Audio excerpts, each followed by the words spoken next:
ঈদ মোবারক সবাইকে, ঈদের অনেক অনেক অনেক শুভেচ্ছা। তবে আমি জানাতে দেরি করে ফেললাম, তো যাই হোক, ঈদের দিনটা কেমন কাটলো সেটাই আপনাদের সাথে শেয়ার করব। আসসালামু আলাইকুম, কেমন আছেন সবাই? আশা করি ভালো আছেন। এটা হচ্ছে যে রাতের ভিডিও। আমি মেহেদি দেওয়ার পরে সব কিছু বের করে নিয়েছি যেন সকালে কাজগুলো তাড়াতাড়ি শেষ করতে পারি। আর এটা হচ্ছে সকালবেলা। এখানে আম্মু চাউলগুলো ধুয়ে নিয়েছি, আম্মু একটু কাজে সাহায্য করেছে। আর রান্নাবান্না আমি করেছি। আর এখানে ভাত রান্না করার জন্য চাউল নিয়েছে। এই যে এটা হচ্ছে মাংস, যেটা আমি আগের দিন রান্না করে রেখেছিলাম। এটা দিয়ে বিরিয়ানি তৈরি করা হবে। আর ওখানে ভাত রান্না করার জন্য পানি দিয়েছি। প্রায় 6টা বাজে আমরা রান্না বসিয়েছি, যার কারণে এখন প্রায় একটু অন্ধকার। আর এখানে মাছ রান্না করা হবে। আর আমাদের 3 জনের জন্য 3টা ডিম সিদ্ধ করতে দেব। এই মাছগুলো আমাদের পুকুরের। আর এখানে সেমাই রান্না করার জন্য দুধ ভিজিয়েছি।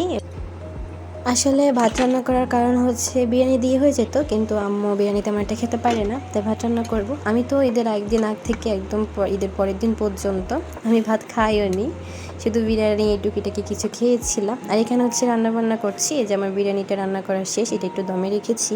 আবার রান্নাবান্না সব কিছু শেষ হলে তো আমি এটাকে কয়লার উপরে রেখে দেবো, এমনিতে আগুনের উপরে রাখবো একটু। এই যে এখানে আমি নুডলসগুলো ভেঙে নিয়েছি। এখানে এই বাদামগুলো ভাঙা হবে সেমাইয়ের উপরে দেওয়ার জন্য, বেশি করে নিয়েছি। আর এখানে ধনেপাতা কুচি ছিল। এই যে আমার রান্নাবান্না শেষ। এখানে দেখেন বিরিয়ানিগুলো দেখতে কতটা কিউট লাগছে, এগুলো একদম ঝুরঝুরে হয়েছে। এরপর নুডলস, আর এই যে মাছ রান্না করেছি, আর ভাত। আর এই যে এখানে আমার সেমাই করেছে, এর সাথে শসা রয়েছে, সালাদ করেছি। আর কি এত কিছু করিনি, শুধু শসাটাই কেটেছি। এখন আমি সকালে নাস্তা করে নেব। সকালের নাস্তায় সেমাই ছিল, তার সাথে চা তৈরি করা হয়েছিল। আবার আম্মু পিঠা তৈরি করেছে, তো ওগুলো দিয়ে সকালের নাস্তাটা সেরেছি।